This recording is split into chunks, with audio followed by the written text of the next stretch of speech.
Welcome to the C Files. Thanks for joining us. I'm going to talk about a mistake I made in a previous video that was pointed out to me, and I'll have some comments on that. Supreme Court sided against Texas as far as Texas trying to secure their border. The Supreme Court acted against them and is saying that the Border Patrol is allowed to let people in. They can cut the razor wire that Texas was trying to set out to stop people from coming across the border, and they can allow people in. This is, to me, a horrible, horrible decision by the Supreme Court, but they made that decision. We'll talk about that.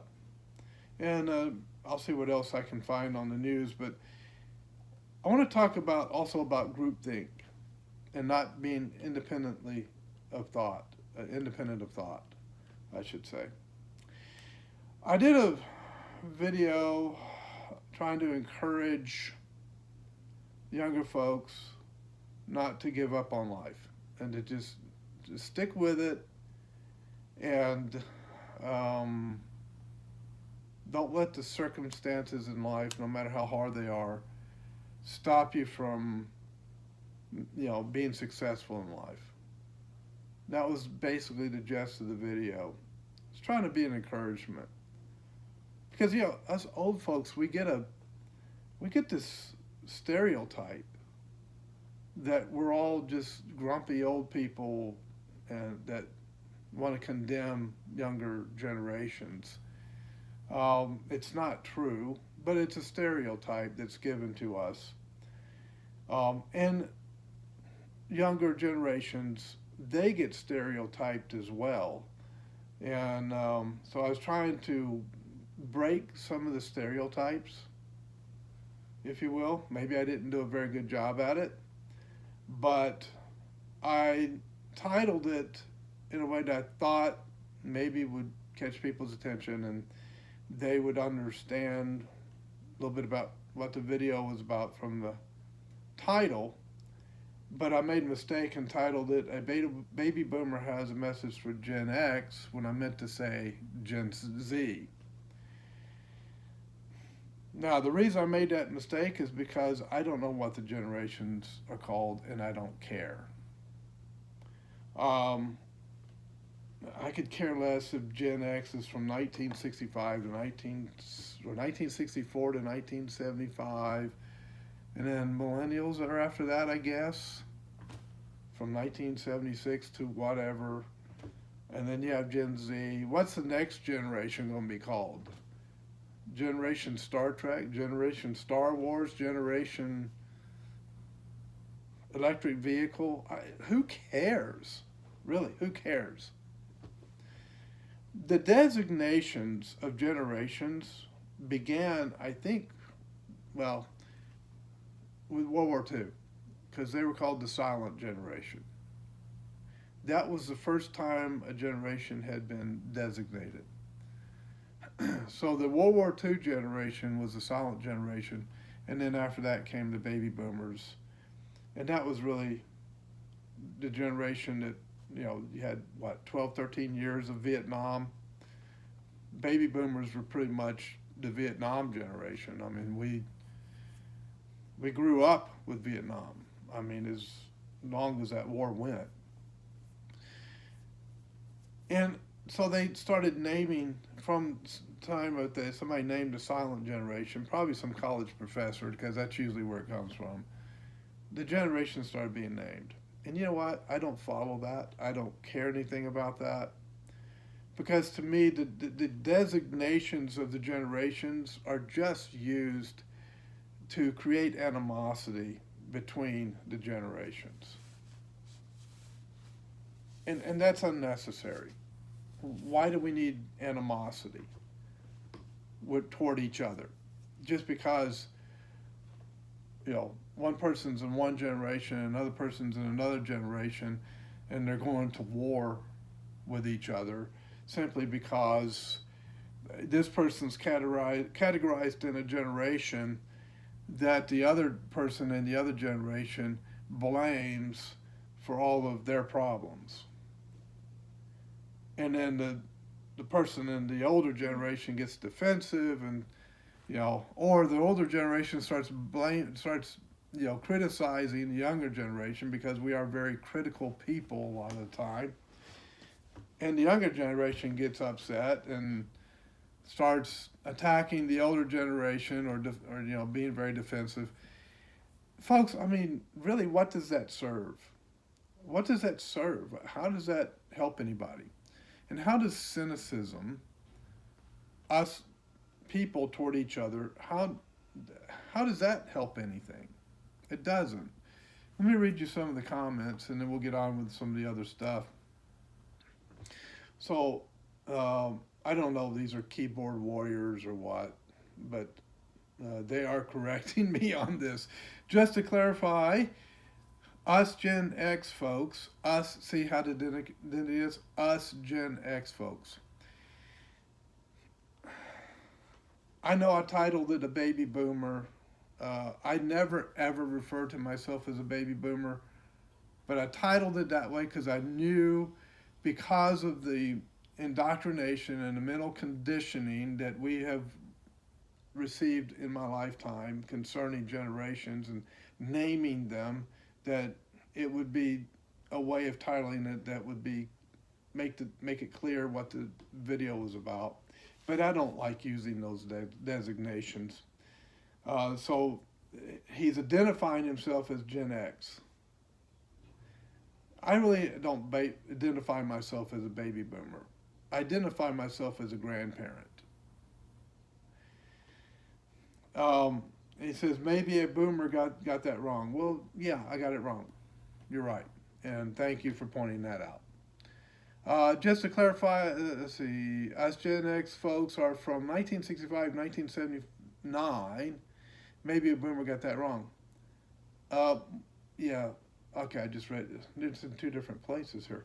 So anyway, why do we have to take 1965 to 1979 and designate it as a particular generation?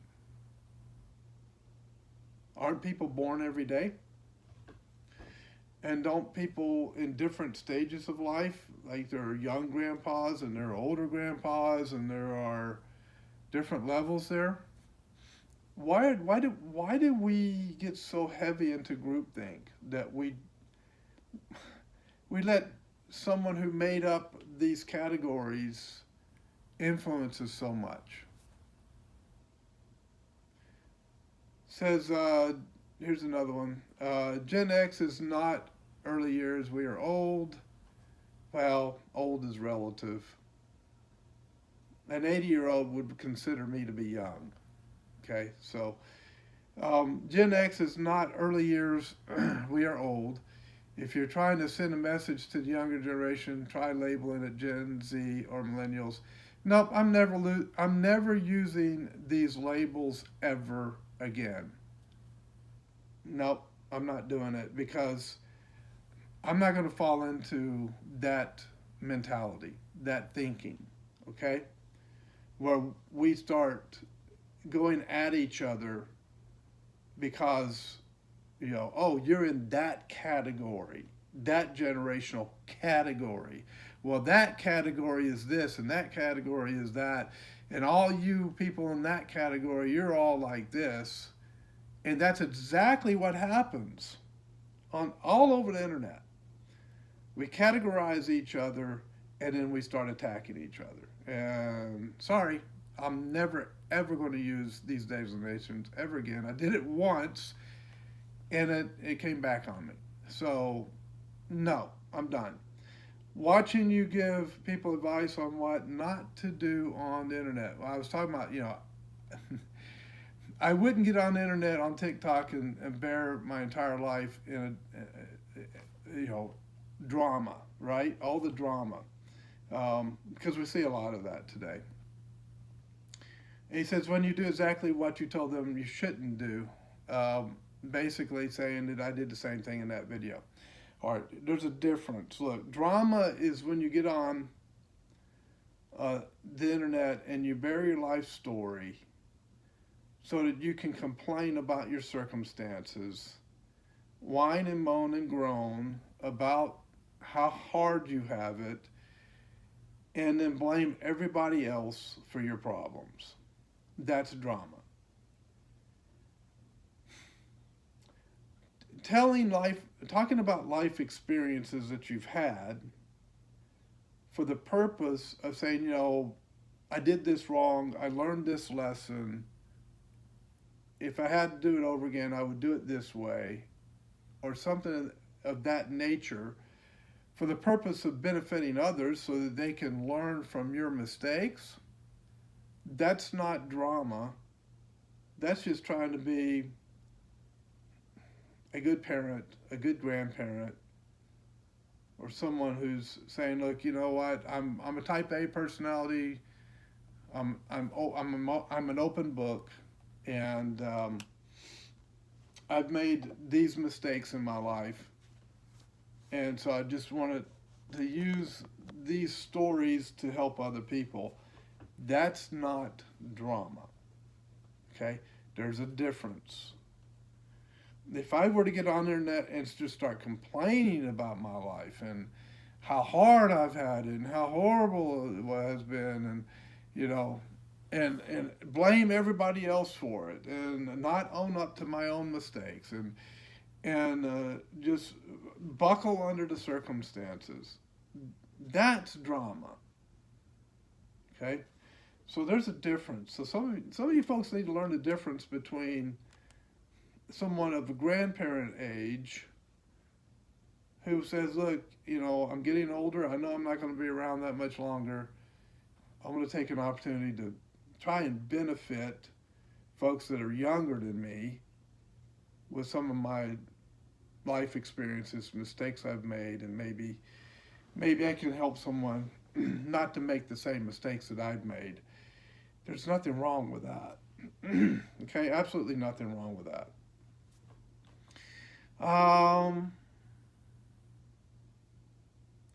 Anyway, this person says they were predicting everything I was going to say. They sat and listened while finishing your sentences before you.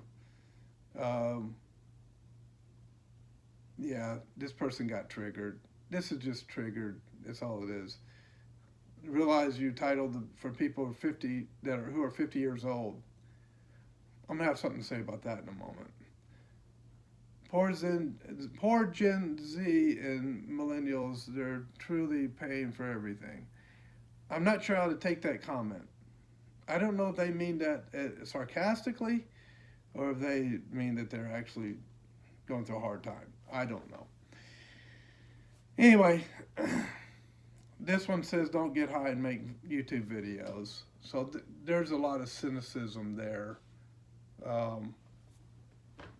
Now, it's easy to get defensive with comments like that. I don't want to do that.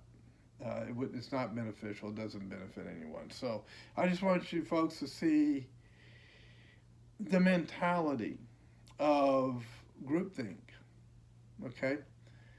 When I was driving this morning, and I notice it every day on the road, there's a section of road where they dropped the mile per hour from 55 to 45 because there have been some collisions there and people had lost their lives.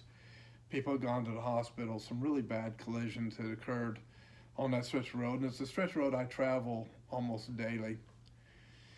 And they dropped it 10 miles per hour. Of course, everybody was shocked.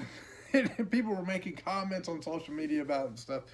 On neighborhood apps and stuff about they dropped it 10 miles per hour. People were kind of upset about it, and I've noticed that people are still driving just as fast as they did when it was 55 miles an hour, and they typically drove 65, 70 through there. And I would get tailgated a lot because I try to maintain a reasonable speed, close to the speed limit. And the reason for that is, do you understand that if you're doing 15 miles over the speed limit or 20 miles over the speed limit, and you hit somebody, a pedestrian or a car, and you kill them, you can be charged with vehicular homicide, a felony, and go to prison. I think most people don't know that. They don't understand that, or maybe they don't realize that. People are rushing all the time, and some of it's ego. I've had people come up and try to race me. I don't street race, and the cynicism, the I see the videos where people are putting other people down and laughing at them, in the car community when they're, you know, vet destroys Challenger, or Challenger picked on the wrong vet, and it's almost a bragging, very arrogant type of thing. Um, this is the mentality we have too much of the time. But the group think is everybody wants to do 70, bunch up together as a group, and do 65, 70 in a 45-mile-an-hour zone, and either tailgate the person that's in front of them that doesn't want to do that, or they'll shoot around them and, boom, take off real hard and catch up with the group of cars ahead of them, and then run with the gazelles. What causes that kind of mentality? Think about that, folks. Ask yourself, what causes that kind of mentality? Why is there groupthink? Peer pressure is a real thing. It comes out of the Tavistock Institute. They're the first ones to actually identify it and talk about it and use it to manipulate and control people. Groupthink is a way of manipulating and controlling people. And, peer pressure is a way of manipulating and controlling people. And it's amazing how much people in society follow the groupthink without really thinking it through. How about FICA, or FICO, whatever you want to call it? The credit score deal. Groupthink. It's groupthink. I don't care about credit scores. I don't use it. I never borrow money. I don't own a credit card, and I never, ever borrow money from a bank. They used to have savings and loans years ago. Credit union, whatever it might be. The only time I've borrowed money was for a mortgage. And since I've learned this principle, I was deep in debt at one time and dug my way out, and I don't ever want to be in that condition again. From that point on, I never borrow money. And I've learned how to live without credit cards. I've learned how to live without borrowing money, and I could care less what my credit score is because I never use it. You say you had to use it to get a mortgage. Churchill Mortgage will write a mortgage without a credit score. Zero. Credit score doesn't exist, right? You're not even in the system. They will underwrite the mortgage and still get you a mortgage because they don't believe in that system either. So there are ways to do it. But groupthink tells you, well, I got to get my airline miles so I can get a free flight. We are so easily manipulated and controlled by psychological warfare. We're so easily manipulated and controlled by the sophisticated means of marketing and advertising. Using fear to sell a product, for example. I see a lot of that.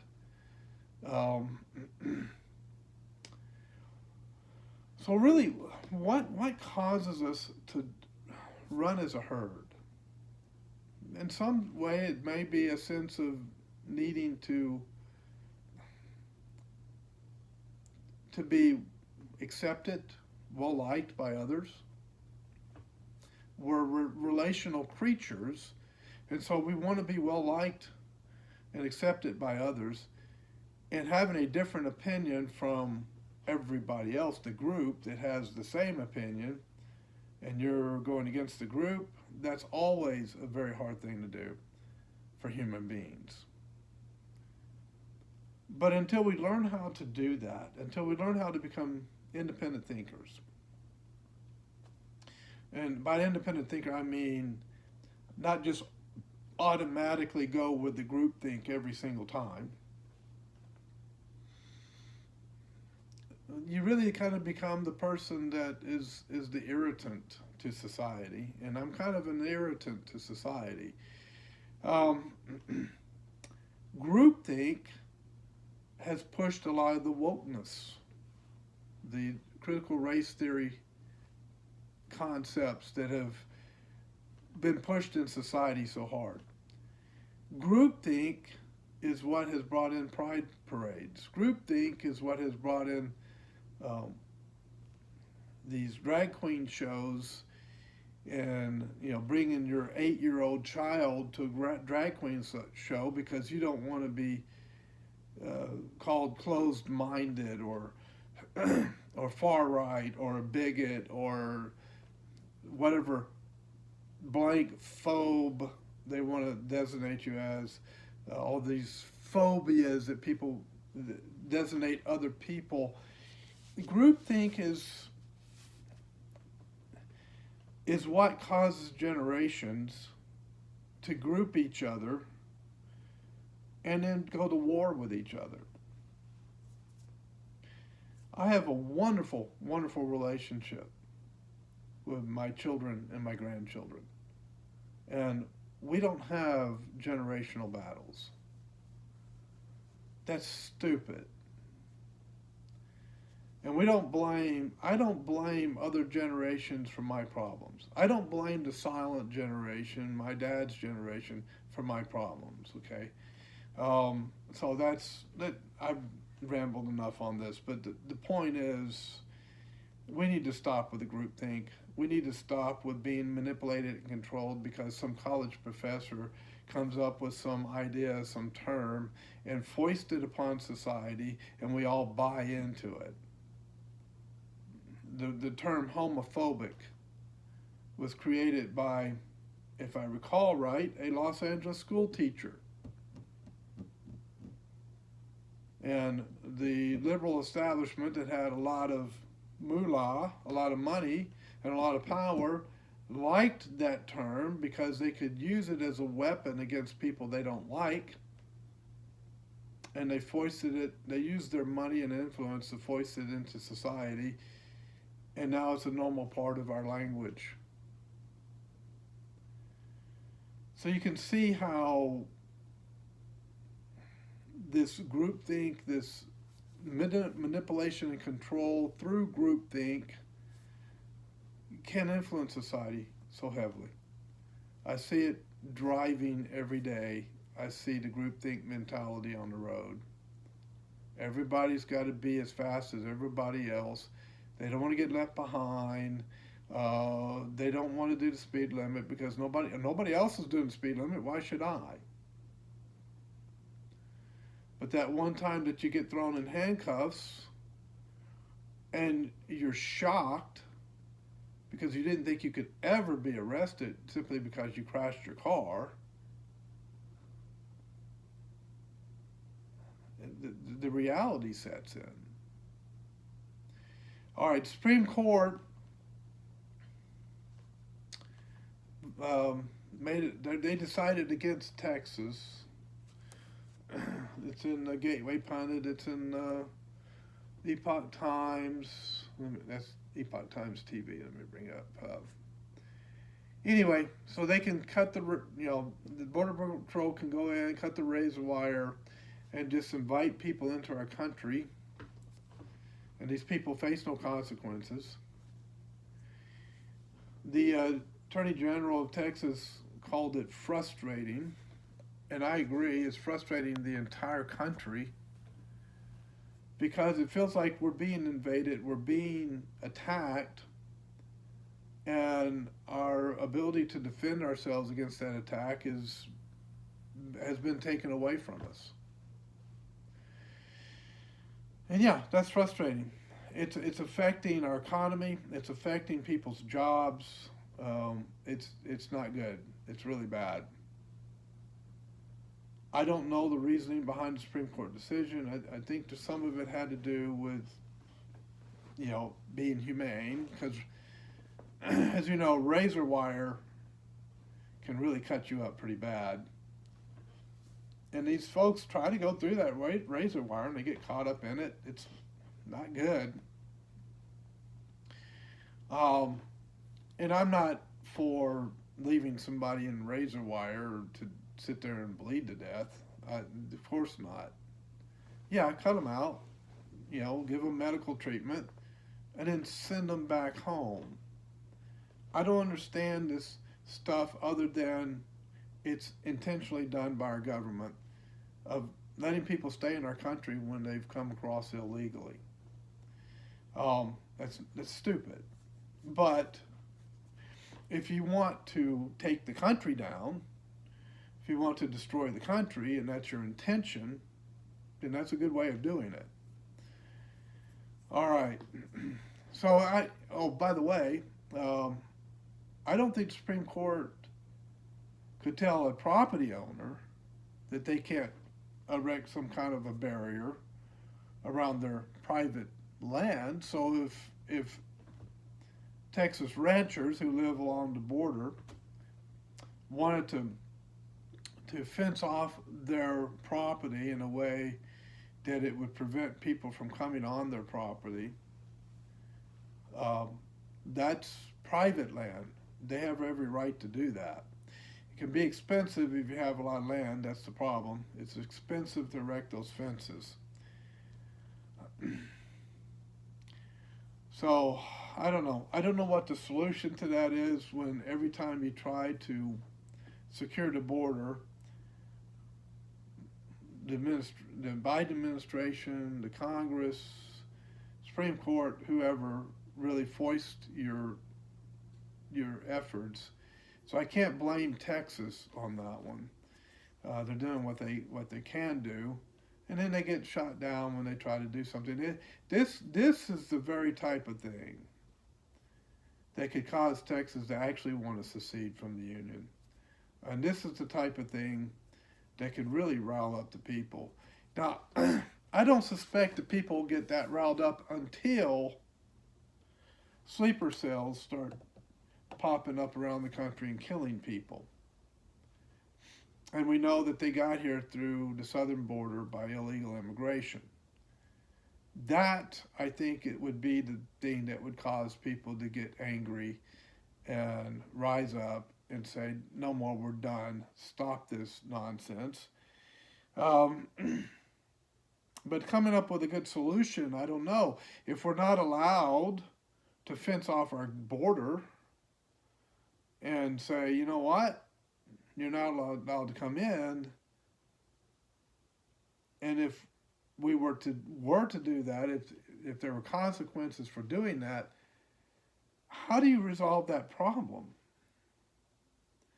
I think the only thing that's left at that point is rebellion. I just really think people would start to, when they see their families and friends and neighbors being shot down by sleeper cells that have come into the country. I mean, I think at that point, they're going to war. And they're saying, you know what, we're done. We don't want anything to do with the federal government anymore.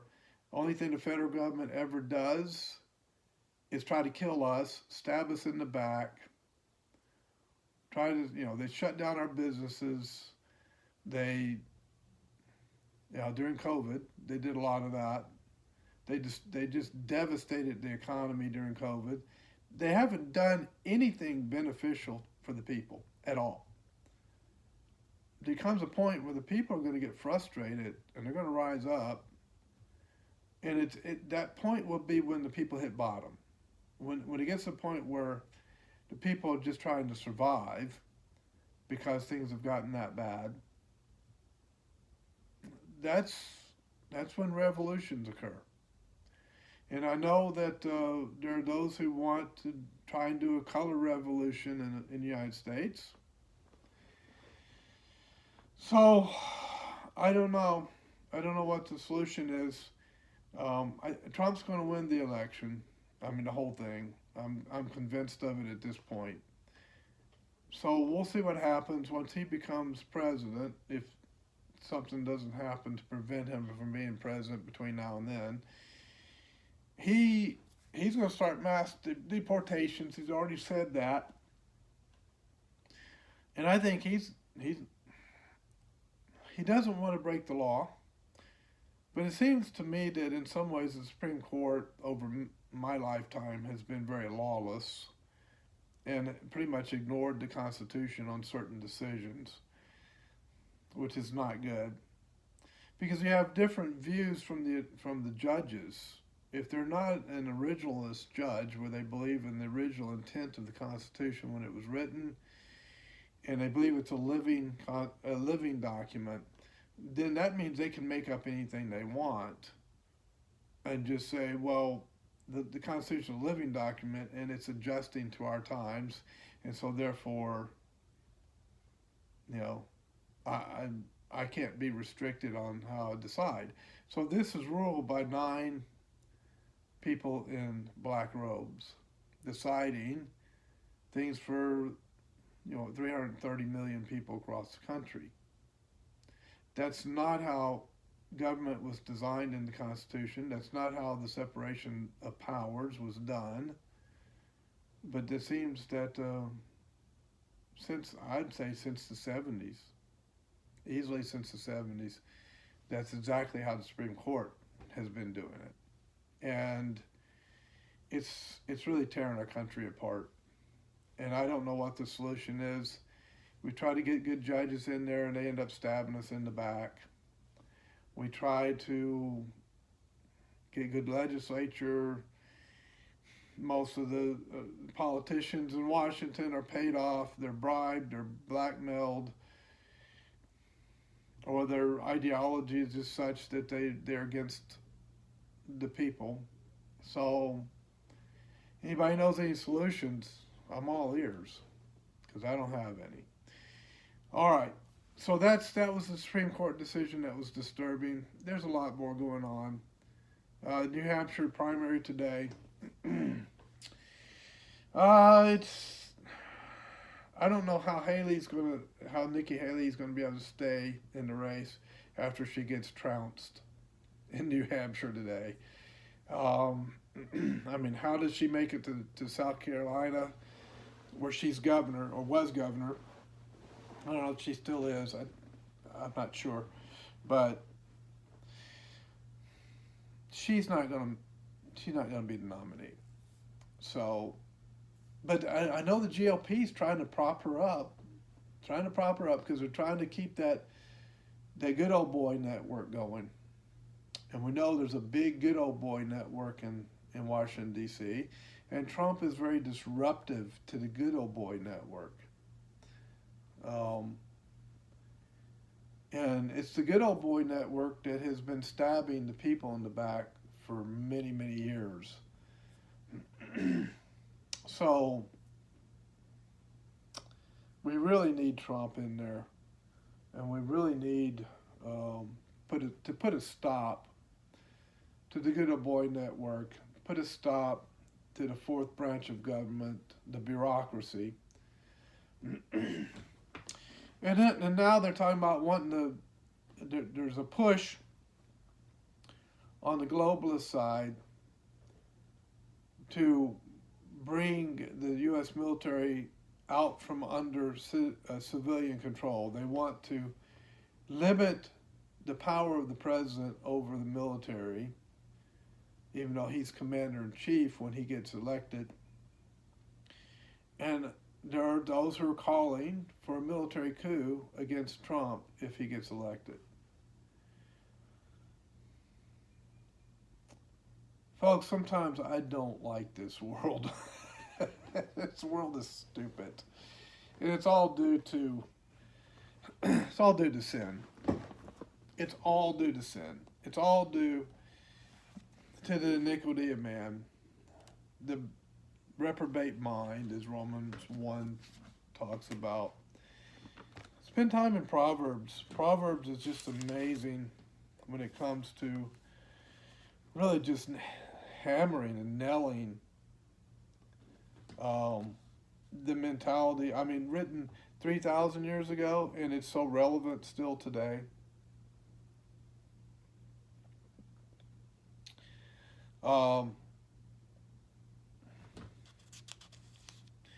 As righteousness tends to life, so he that pursues evil pursues it to his own death.